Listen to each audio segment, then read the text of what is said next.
O Exército Brasileiro entrega uma área da Amazônia para os americanos instalarem uma base militar. O Exército Brasileiro, que integra as Forças Armadas Brasileiras, fará parte de um esforço conjunto com os Estados Unidos, o Peru e a Colômbia para, num programa chamado Amazon Log 17, construir uma base militar dentro da Amazônia.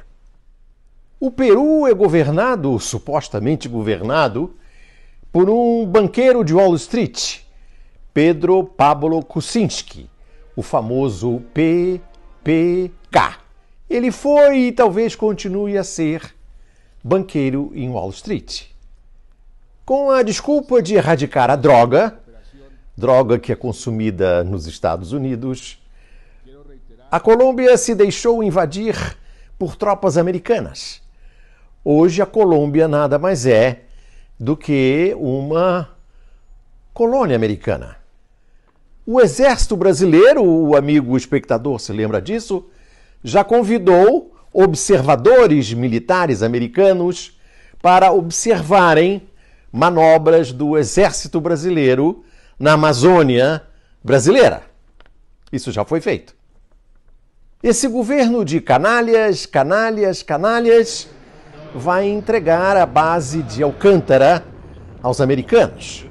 Como se sabe, a base em Alcântara, no Maranhão, é o melhor ponto do planeta para lançar foguetes ao espaço. Território nacional do Maranhão, que os canalhas já se comprometeram, como aquele Fernando Henrique Cardoso também tinha se comprometido, esses agora já se comprometeram a entregar Alcântara aos americanos. Quem entrega Alcântara e a Amazônia aos americanos não é o ministro da Defesa. Não é o ministro da Defesa porque o ministro da Defesa não manda nada.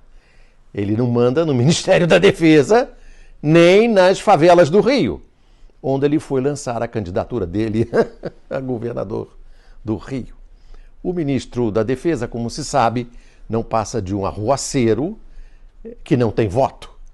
E, portanto, essas operações de doação do território brasileiro não cabem a ele.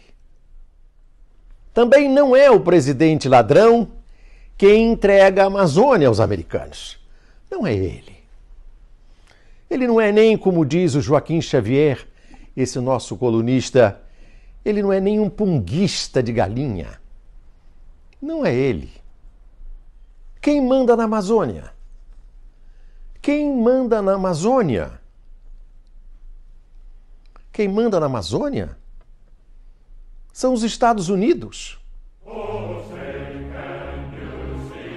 E também a discussão sobre ameaças à soberania nacional na maior floresta tropical do mundo, onde crescem a presença e a cobiça estrangeiras. Uma imensa área verde sempre cobiçada. O desafio é explorar suas riquezas sem destruir a floresta. Críticas à política brasileira de preservação ambiental são constantes. Este vídeo, feito pelo jornal americano The New York Times, mostra uma das operações do IBAMA e da Polícia Federal contra o desmatamento na região. A reportagem diz que os próprios fazendeiros locais consideram a Amazônia uma terra sem lei. Mounting scientific evidence that some 20% of annual global greenhouse emissions come from tropical deforestation, Brazil is feeling international pressure. O inglês The Independent, no título desse artigo, pede "salve os pulmões do planeta" e acrescenta: esta parte do país é muito importante para deixar aos cuidados dos brasileiros. A Amazônia está presente em 9 países, mas 60% da floresta ficam no Brasil. São mais de 5 milhões de metros quadrados, uma área 7 vezes maior que a França. Para este professor, o patrimônio nacional está protegido pela Convenção Internacional de Biodiversidade Biológica. O acordo prevê a soberania de cada país nas questões ambientais. Ele aponta ainda que mudanças de comportamento podem ajudar a diminuir o desmatamento mesmo à distância. Se na Amazônia há corte ilegal de madeira e essa madeira chega ao exterior, é porque algum europeu, ou algum americano, ou algum japonês compra uma mesa de mogno. O crescimento do agronegócio multiplicou os interesses de ativistas ambientais, de especuladores e até de políticos internacionais. Sentimentos que nos preocupam, como se a Amazônia não fosse uma propriedade dos brasileiros, e sim que eles pudessem intervir no gerenciamento e na gestão dos nossos bens, né, com o falso discurso de preservação ambiental. A demarcação contínua de áreas indígenas pode ser uma ameaça à soberania. Segundo o INCRA, 39 mil fazendas da Amazônia Legal estão nas mãos de estrangeiros. Tem que fiscalizar o que o governo precisa para defender uma área. Precisa construir casa, precisa comprar barcos, precisa de uma série de providências. Eu acho que a terra deve ser dos brasileiros e tem que se tomar muito cuidado com isso. A presença de milhares de ONGs estrangeiras na Amazônia. Uma forma de invasão disfarçada que só engana os tolos ou os mal intencionados. A ofensiva crescente sobre a região, usando uma opinião pública organizada e alimentada por interesses americanos e europeus. Daí os termos abusivos de jornais como o New York Times, que chega a perguntar a quem pertencem, afinal, as riquezas amazônicas. Abre as asas. Você sabe o que está acontecendo com a Amazônia? Eu me recuso a aceitar a venda da Amazônia. Está em curso o maior ataque às reservas naturais de toda a história brasileira. Com apenas um decreto, Temer colocou à venda uma das maiores reservas do planeta. Sem o povo opinar, sem ninguém poder entrar lá e dar uma opinião, dar um palpite, ele quer acabar com tudo. E o que é pior, mineradoras estrangeiras já tinham consciência desse fato antes do anúncio oficial. São mais de 5 milhões de hectares de floresta entregues para exploração. Entra aí no Google Maps, dá uma olhada no tamanho do Espírito Santo. Estão pegando um negócio desse tamanho, estão dando de bandeja. Depois da repercussão negativa que rodou o mundo inteiro, o governo resolveu revogar o decreto e criar outro. Decreto novo, interesses iguais. Não, Temer. Com a Amazônia não se brinca. A Amazônia é considerado o maior parque aquífero do mundo. É o que sustenta a humanidade, a raça humana. Vender a Amazônia, pulmão do mundo. Você destruir grande parte da maior floresta do mundo, uma das únicas que ainda restam, para conseguir mais dinheiro, não tem o menor cabimento. A quem interessa esse decreto? No fundo, o que ele está tentando fazer é pagar o preço daqueles que apoiaram que ele não fosse investigado. Precisamos evitar esse crime. antes que as catástrofes sejam chamadas de acidentes. Você lembra o que a mineração fez com o Rio Doce e a cidade de Mariana? A Amazônia não está à venda. A vida não volta atrás. Não podemos ficar parados, não podemos ficar calados. Uma coisa eu tenho certeza. Esse é o momento que todos vão se unir. Nós vamos nos unir. Amanhã vai ser tarde demais. A hora de fazer pressão é agora.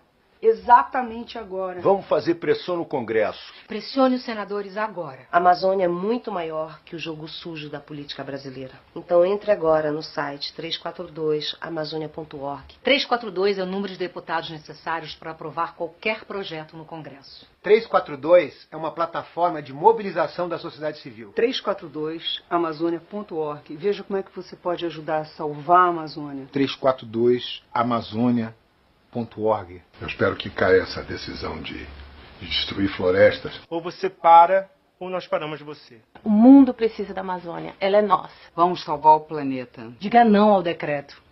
A Amazônia é nossa. Quem nunca viu o Amazonas nunca irá entender a vida de um povo.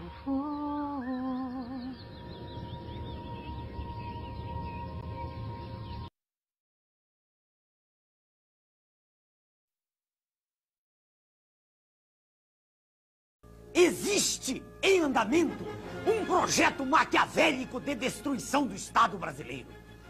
Pretende-se entregar todo o patrimônio da nação, estatais, Banco do Brasil, bancos estaduais, subsolo, Amazônia, enfim, entregar tudo o que representa riqueza, riqueza verdadeira, para os donos do poder mundial. Dizem que isso é modernismo, que vamos ingressar no primeiro mundo, que o Estado deve ser o menor possível e que tudo que é estatal deve ser privatizado. Venderam-se, entre outras, a Usiminas, a segunda usina siderúrgica mais eficiente do planeta, e a Companhia Siderúrgica Nacional, símbolo da indústria brasileira. Todas essas vendas vêm sendo feitas a preço de banana, e ainda são pagas com papéis públicos que estavam altamente desvalorizados. É um verdadeiro assalto à nação, feito às claras, e com a imprensa toda batendo palmas. Com o dinheiro arrecadado das privatizações, diz o governo, estaremos diminuindo a dívida interna do Brasil. Mas o curioso é que se vai vendendo tudo e a dívida interna está aumentando.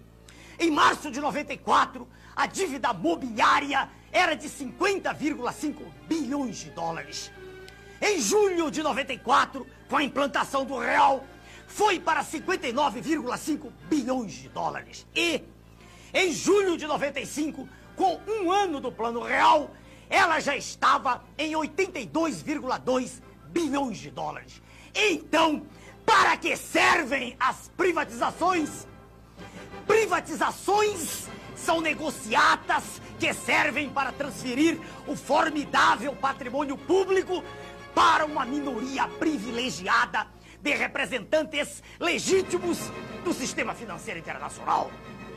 O governo, sob o comando do sistema financeiro internacional, estabelece juros da dívida interna tão extorsivos que vão exaurindo as finanças públicas e vão quebrando as indústrias, destruindo a agricultura, aumentando o desemprego e criando, como diz o professor Adriano Benayon, doutor em economia pela Universidade de Hamburgo, na Alemanha, criando, sim, uma verdadeira economia de cemitério. O que eles pretendem é a demolição do Estado. Destruído o Estado, segue-se o esfacelamento da nação, fazendo com que o povo não acredite em nada que é nacional, com que perca a sua autoestima e que tenha vergonha de ser brasileiro. Daí a propaganda gigantesca a favor do Estado mínimo, de desmoralização das Forças Armadas, que são o braço armado do povo, e de destruição da família, que é a célula básica da sociedade. É a anulação de todos os nossos valores morais, é o deboche institucionalizado.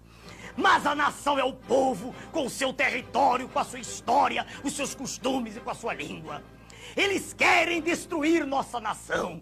Com a desculpa de modernidade, de entrar no primeiro mundo, o que estão fazendo é destruir a indústria nacional.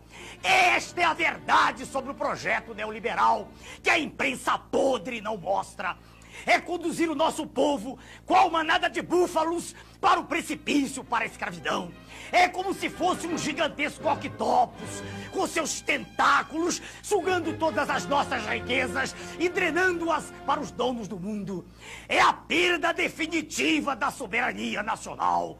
Meu nome é Enéas. Edward Snowden saiu dos Estados Unidos, foi para outros países, vive escondido, não pode voltar na Rússia. Não pode voltar para os Estados Unidos, senão ele vai ser preso. E o Glenn Greenwald, que é também um jornalista que teve acesso ao Edward Snowden, mora no Brasil e é correspondente estrangeiro aqui, publicou esses documentos que mostram que algumas conversas do Michel Temer com o embaixador americano. É isto. Então o povo brasileiro precisa saber e ele precisa se explicar. Porque conversar com o embaixador americano é normal. A questão é basicamente saber se isso foi republicano ou não. Né? Nessas conversas tinham sugestões de que... Nessas conversas ele falava como aliado do PT e sugeria que o governo deveria ser retirado. Simples assim. O atual presidente golpista do Brasil conversando com a espionagem norte-americana sobre como os brasileiros devemos organizar nosso destino. Te alui, meu irmão. É que existe nesse país é só pouca vergonha, é só malandragem, é só picaretagem, é só safadeza. E eu já tô com o saco aqui nos meus cogumelos de ver tanto sem vergonha, de ver tanto palhaço, de ver tanto cafajeste roubando, metendo a mão no povo, emendar a nossa Constituição e meter esses vagabundos, cafajestes, ordinários na cadeia. Não gostou? Você não gostou? Você não gostou? Aqui é mais embaixo, tá? Cambada de vagabundos que existe nesse país. Eu tô com o saco no cogumelo, viu? Tô com o saco no cogumelo. Não gostou? Muda de canal. Muda de canal. Assistir novela ou desenho animado. Aqui nós não tampamos o sol com a peneira, não.